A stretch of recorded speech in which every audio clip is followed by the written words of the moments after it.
Hello guys, good morning. সকাল সকাল চলে এসেছি। আজকে আমার হয়েছিল রুটি আর ঘুগনি, যেগুলো আপনারা দেখতে পারবেন। আর হচ্ছে যে আজকে আমার তিনখানা রেসিপি করেছি। তো তিন দিয়ে আলু দিয়ে ঝুড়ো ভাজা, মানে ডিম আলু ঝুড়ো ভাজা। এটা অবশ্য রুটির মতন খাবার। রুটিটা ফটাফট করে করে নিচ্ছি। আসলে বুঝতেই তো পারছেন এইটুকু জায়গার মধ্যে কিভাবে যে বেলতে হয় আটা রুটি নিয়ে। এই যে আমি তাওয়াতে দিয়ে দিলাম। আজকে দুটো ভালো ভালো ডিশ নিয়ে আসছি। দেখতেই পাচ্ছ বন্ধুরা, আমি আমার জন্য পরোটা করে নিচ্ছি।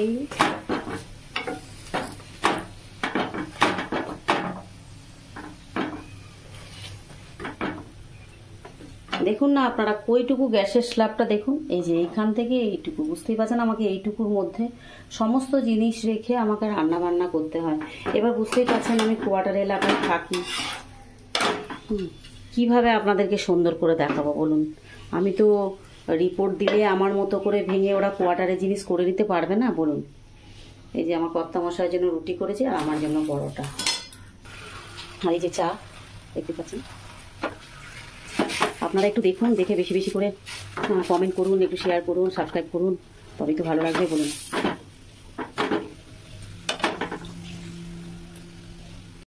আপনাদের যদি আমি নাও ভালো লাগি সেটাও বলবেন। তাও এই অবস্থা হয়ে পড়ে রয়েছে, এখনো আমার কিছুই গোছানো হয়নি। ঠাকুরের বাসনটা দেখুন, ঠাকুরকে খেতে দিয়ে এখানে রেখেছি চেয়ারে, যেখানে সেখানে তো রাখা যাবে না, মাজবো এইগুলো। সমস্ত কাজ পড়ে রয়েছে। আর বাইরে চলুন, মেঘলা ওয়েদার দেখবেন, এটা পুরো মেঘলা। দেখুন বাইরের ওয়েদারটা পুরো মেঘলা। সেই বালতি দেখতে পাচ্ছেন, আর ওটা দেখছেন, ওটা আমাদের গাড়ির গ্যারেজ। আর এগুলো সব সামনাসামনি কোয়ার্টার দেখতে পাচ্ছেন। চলে এসেছি বন্ধুরা টিফিন নিয়ে, পরোটা আর ঝুড়ো ডিম আলু ভাজা।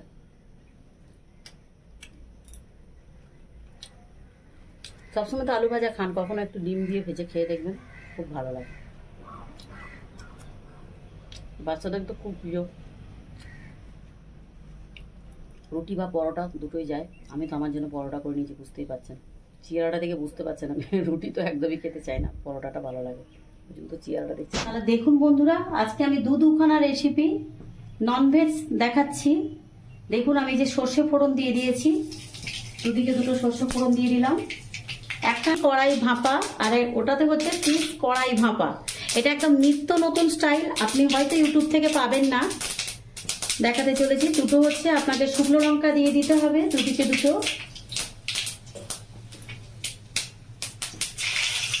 এবার আমি এর মধ্যে পেঁয়াজ দুটো দিয়ে দিলাম, আর এর মধ্যে দুটো পেঁয়াজ আর দুটো কাঁচা লঙ্কা দিয়ে দিলাম, চারটে। ভাপা তো ভাপার মতনই হবে, শুধু দেখতে থাকুন কিভাবে রান্নাটা আমি করছি।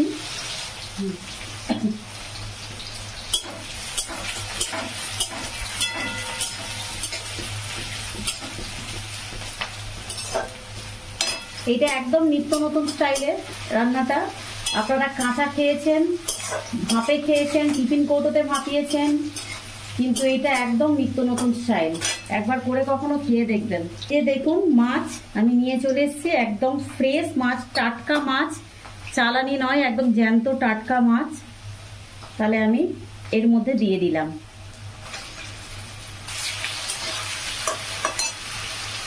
টমেটোগুলোকে এর মধ্যে দিয়ে দিলাম, এর মধ্যেও কটা টমেটো দিয়ে দিলাম। চিংড়ি মাছগুলো আমি এর মধ্যে দিয়ে দিলাম।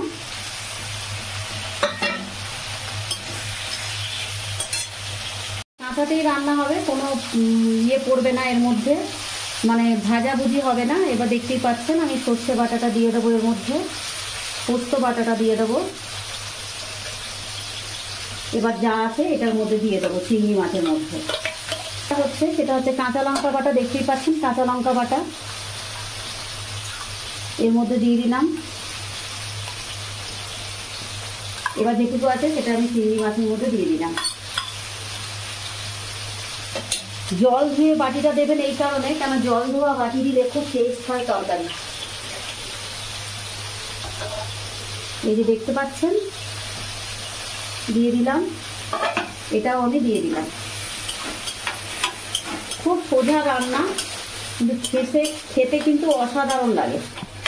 হ্যাঁ, অল্প করে হলুদ দিচ্ছি যাতে আঁশটানি গন্ধটা না মাছে বেরোয়, আর এটাতেও তাই। এবার আমি নুন দেবো দুটোকে প্রয়োজন অনুযায়ী। দুটোর আগে জলের মাপটা আগে দেখে নিন, তারপরে এই দেখুন চিংড়ি মাছের জলটা এতটা দেবেন, দেখে নিন ভালো করে। এবার আমি নুন দেব, আর এই মাছের ভাপা কিন্তু এটাতে জল যা আছে মোটামুটি হয়ে যাবে, একটুখানি জল দিলাম।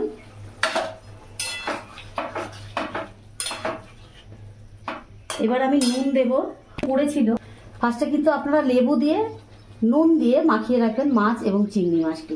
তাহলে আমি যেহেতু নুন দিয়েছিলাম তাই জন্য আমি অল্প করে নুন দিয়ে দিলাম, আর এটা তো যেহেতু নুন দেওয়া ছিল তাই জন্য এটা অল্প করে নুন দিয়ে দিলাম।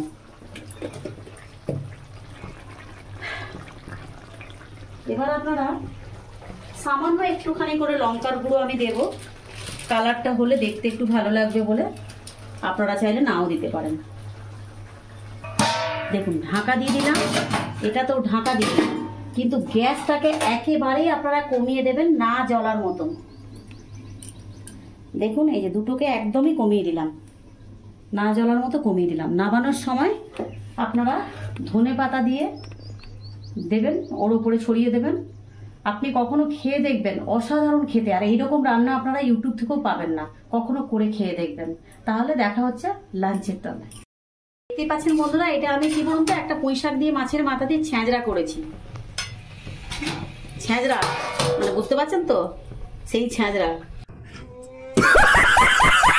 তো দেখতেই পাচ্ছেন বন্ধুরা, ভাপেটা হয়ে গেছে। এবার আমি ওপর দিয়ে একটুখানি সর্ষের তেল দিয়ে দেবো, প্রায় 1 চামচের মতো। অসাধারণ খেতে লাগবে। তো দেখতেই পাচ্ছেন বন্ধুরা, একে তো গরম, তার মধ্যে গরম গরম ডিশ নিয়ে চলে এসেছি, 4-4টে রেসিপি নিয়ে। ডাল আছে, পুঁই শাকের ঘ্যাঁট আছে, মাছ ভাপা আছে, চিংড়ি মাছ ভাপা আছে। সবসময় তো আমরা তরকারি দিয়েই খাই, তাই ভাবলাম যে একটুখানি ভাপাটা খাই, খেতে কেমন লাগলো আপনারা সেটা খেয়ে দেখবেন, দেখে বলবেন অবশ্যই। আর হচ্ছে যে গরম তো এমনই পড়েছে, একটু হালকা ফুলকা ভাবি তো খাবো, কিন্তু আপনাদেরকে দেখানোর জন্যই আমার এইসব কিছু করতে হয়, কিছু করার নেই। নিরামিষ বলেছে, নিরামিষেও করব, আস্তে আস্তে দেখতে থাকুন। অনেক কিছু খাবার আমি দেখাবো, যেহেতু আমি খাবার নিয়ে এসেছি। ব্লগে তো ভাবি অনেক কিছু দেখাবো, সেটা তো দেখানো হয় না, কেননা বড় হয়ে গেলে ব্লগ আপনারা দেখতে চান না, তার জন্য আমি আগেও বলেছি। দেখতেই পাচ্ছেন আমার খাবার এটা খুবই সুন্দর টেস্ট হয়েছে। চিংড়ি ভাপাটা মানে পোস্ত দিয়ে আর সর্ষে দিয়ে কাঁচা লঙ্কা দিয়ে বাটা তো দুর্ধস্ত খেতে লাগছে। মাছটাও তেমনি হয়েছে খেতে, দুর্ধস্ত সত্যি। দেখুন মাছের, দেখুন কাইটাও কি সুন্দর গাঢ় হয়েছে, খেতে খুবই সুন্দর লাগবে খেতে। খেয়ে কখনো দেখবেন, আমার তো খুব ভালো লেগেছে। আর এর মধ্যে জানেন আমি কিন্তু লেবু দিয়েছিলাম একটু, আপনারা পারলেন আর একটু লেবু দিয়ে দেবেন, লেবু দিলে আরও বেশি টেস্ট লাগে। আমার তো খুব ভালো লেগেছে। তো যাই হোক, বাই বাই, দেখা হচ্ছে নেক্সট ভিডিওর সামনে। Bye bye.